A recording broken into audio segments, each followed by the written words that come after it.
In today's video, I'm going to teach you how to share a Google Drive folder with ease. Sharing a folder in Google Drive is a straightforward process, yet it's invaluable for anyone collaborating on projects or needing to distribute files efficiently. Let's dive right in and simplify this task together. First, you want to begin by navigating to Google Drive.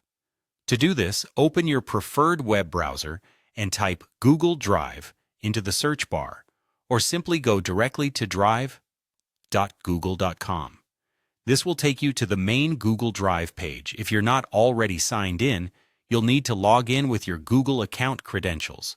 Make sure that you're using the correct Google account, especially if you manage multiple accounts, as this will ensure that you're accessing the right files and folders. Once you're on the Google Drive homepage, take a look around to locate the folder you intend to share. You might want to use the search bar at the top if your folder isn't immediately visible. Just type in the folder's name and you should be able to find it quickly. When you find the folder, hover over it with your mouse. You'll notice a three-dot icon appear on the right-hand side. Click on this icon to reveal a drop-down menu. This menu lists several options, but for our purpose, you'll need to select the Share button. Now you're at the crucial step where you'll configure who can access your folder. A window will pop up prompting you to enter the email address of the person you wish to share the folder with. Type their email in the designated field. If you plan to share the folder with multiple people, continue adding each email individually. Keep in mind, sharing capabilities in Google Drive are powerful.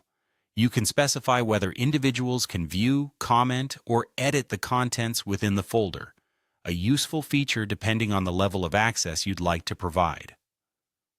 Once you've entered all the necessary email addresses and adjusted the permissions as needed, you are nearly done. Look for the Send button, typically located at the bottom of the sharing window. Clicking this button sends invitations to the selected recipients, granting them access to the folder according to the settings you've applied. And there you have it, a seamlessly straightforward way to share a Google Drive folder. By following these steps, you ensure efficient collaboration with peers or colleagues, allowing easy access to important documents, presentations, or any other files stored within the shared folder. Thanks for watching.